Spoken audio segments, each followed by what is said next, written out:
So hello and welcome back to the official selection. My name is Neve Brooke and today I'm here with Linda Ludwig and James Curle, the writer and directors of Witness. How are you today? We're good, thank you. How are you? I'm good, thank you. How are you finding Norwich? How are you finding the Norwich Film Festival? It's been great. We arrived last night and we saw a comedy block. We saw our mixed block today. And then we've already made some new friends already, like really quickly. So that's what we like to hear. It's lovely. Well, Norwich last week was voted the happiest place in Britain to live, so it's nice to see that we're living up to our reputation. Definitely happy. So to start, I feel like we need to talk about A Witness. Okay. And how did the film come to be? You know, where did A Witness start from? So A Witness is actually based on real research. So the Center for Applied Autism Research is doing, Applied Autism Research, which just means getting into the room with real autistic people and finding out, in this case, what happens in the court process. So the film was based on real autistic witnesses' experiences of the court system in the UK, and that there's a lot of work to do. And so we were brought on at that point because we're neurodivergent autistic writers-directors to actually visualize what that experience is like. And it's done in a fantastic way. See, I'm a sucker for surrealism. I love a bit of surrealism. How did the sort of filing system, like how did you come to that visual, and what was it like sort of implementing that into the film?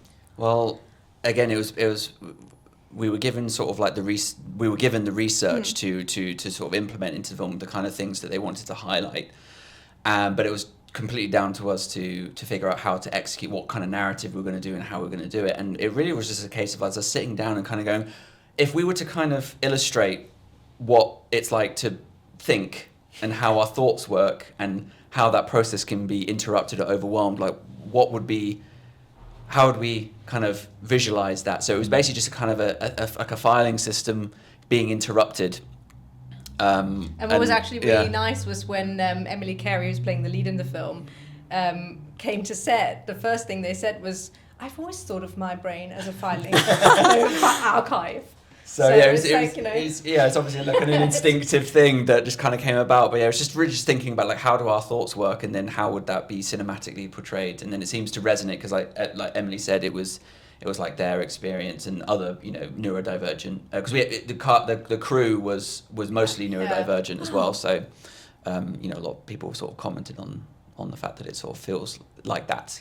It's such an effective visual. Like, as someone who's not neurodivergent, seeing it on the screen, you're like, oh my God, like it's really effective to see how she's thinking. And then when you cut back to the courtroom, it's already a high stress place, but dealing with all of that and then being on the spot there, it's so effective.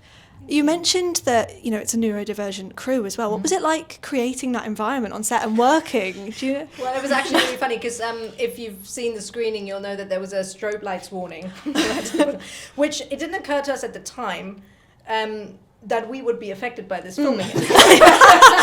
So it was basically a bunch of neurodivergent crew and our first assistant director, who isn't neurodivergent, kind of like at some point was like, guys, a few people are like kind of hanging in a bit weird right now. So we might just like switch the lights off and actually think about what we're doing here. So it's quite funny because the crew were all living it whilst we were making it. And our production designer is dyslexic. And obviously, as you know, the archive is filled with boxes who were all hand labeled and printed. Yes. So his job was, as a dyslexic person, to correctly print all of these labels, which of course there were many mistakes made. So all of those boxes were moved to the back, and I think he did 250 boxes. Oh, bless him. And I think about the first 100 labels printed had spelling errors. So we're like, oh, sorry, you got to... Gotta do another round. It was a lot of... It was lovely because it was... a film made about something that everybody felt really passionate about, made in a way where everybody was accommodating of each other because everybody knows what it's like to be neurodivergent, so people really hang in together and they really went the extra mile for the film. So you can really sense that passion in the film. It is so well crafted and it's so important, for people who aren't neurodivergent to see that on screen. It's 6 minutes of their life that they will sit down and think about how someone else is experiencing. So thank you, and I hope more and more people see it because it is such an interesting watch. Yeah, we really hope that the film speaks to people and, you know, goes on to make some real meaningful change, because that's really the end goal, is that people, you know, it raises that awareness, but it also makes people go, hang on, is this how we should be doing this? Yeah. You know, and actually make some real change to how the UK is doing things in courts. That's amazing. Sort of moving on to the film's finished, it's there on your hard drive. How do you go about the sort of film festival process? Do you have a strategy, or do you sort of go like word of mouth? How do you sort of tailor your submissions? Well, we've had a different festival experience for each film that we've done. So like our first one, we were fortunate enough to have the budget to have a festival agent that helped us, because that was our first ever festival run. We had no idea how to do it. They helped us sort of develop a strategy and to kind of help us push the film in the right places, to know what the right kind of festivals were to submit to. I think it really helped when you don't know that landscape at all. It was a really good thing for us to do at the time, to actually ask somebody who does know a lot about that, you know, how do festivals program? What festivals might be looking into the kind of film that I've made? Because really the way, you know, there's a very particular way that Norwich arranges their blocks, for example, and every festival is a little bit different about what they're exhibiting and how they're exhibiting it. So just getting to know that and actually think of your film in that way. And then you know, other films were, you know, we had that experience, so then we had a bit better understanding of how the landscape works. So, you know, you didn't necessarily need that assistance on a different project. So we had more sort of experience and confidence to sort of try it ourselves. Some experiences have been very targeted, like very, you know, these specific ones, and that's been successful. Other projects have been more, not scattershot, but kind of more by volume, and understanding that for every sort of 10 festivals you submit to, you might have a hit rate of by being selected by one. So kind of understanding, you know, 1 in 10 is a pretty good sort of gauge, but, you know, it depends on what the project is and what's needed to be, what the voice of certain films are that year, and what's resonating with people at that time. So, and it can change, like different festivals have recurring themes or elements, but others sort of change every year, where they've kind of gone, we've done this kind of thing one year, so we're going to do a different kind of thing. And so there's some things you can predict, and then other things are kind of like nice surprises, and it's just kind of being fluid and adaptive to that process of, you know, not everything goes to plan, some things do. It's like dating. Yeah. You're like, this one didn't work out, but this one will. And it's different films with different festivals, which is really interesting, because we've done a few, but they're never necessarily in the same festivals. So for A Witness, you say that you sort of target ones. Which film festivals did you target for A Witness? Which like ones did you try and Okay, hit so up? this is interesting, because this is our premiere. So this is actually the very first time that any members of the public have seen A Witness. How exciting. So with this one, it was special because obviously we're working together with the charity, the Centre for Applied Autism Research, to try and go, okay, what is a great way for us to get the film out there and to get people to really engage with the film? And so as they're releasing their research publicly next year, we were always working towards 2026, where really they were going to do this online release. And until then, we said, okay, we're going to, you know, put the film on the festival circuit and actually get audiences to connect with it in different places. And so I think pretty much what we did is, because it's a very UK-based film, it's about the UK court system to an extent. Obviously, it's about, you know, a lot of other things as well, but like in terms of the setting of it, we've always said it would be best to target festivals in the UK. Yeah. Whereas previous films that we've made, you know, our first festival, Short Man of the Hour, was a very international film. It was just resonated really well internationally. And so with this one, we said, okay, we're going to do UK, and we're going to look at festivals that are BIFA or BAFTA qualifying, because that is going to be a really good thing for this film to get seen and get that visibility for audiences to really be able to connect with it. And then also festivals are obviously specific to certain like film, like for example, female-centered filmmaking, or like you know, thriller-centered filmmaking, or like there's so many different types of what festivals pick, and what the voice of the festival is. And so we've also been looking at festivals that have a voice for like neurodivergence, you know, disability, or at least sort of like social change type. Social change, or like those kinds of topics. So, you know, that's a good place to start in terms of where you find the audience that would actually, your film would speak to. That's like blown my mind. That is such a like succinct way to explain how best to apply to a festival. I feel like I need to make a film just to apply now. I feel so inspired. Yeah. My God, probably no one would choose my films. Moving on to sort of, you're at the festival now. How do you go about maximising your time as filmmakers at a festival? Because there's so much to do. You've got screenings, panels, networking. Do you find it daunting? Do you enjoy it? I mean, you've said you've already made friends. So. As a neurodivergent person, I'd say definitely don't do everything. Yes, because it's exhausting. There's so much to do. After the first film we ever took on a festival run, we again, it's like, what do you do, what don't you do? So we did everything, and it was a very exhaustive and intense experience. That then afterwards we were like, we're not doing that again. So we've been much more again selective with which ones we attend. Yeah. At any given time, based on sort of our circumstances, or again what the festival stand like. If it's a festival that's particularly have a leaning towards the voice of the film, it's a good one to attend to, because then you can go there and represent the film. You can speak on the film's behalf. There are other festivals that are lovely festivals, but they don't necessarily require you to be there, depending on what it is, or or that you can send other people involved in the film. So it's just understanding how to navigate that process, because you can't do all of them.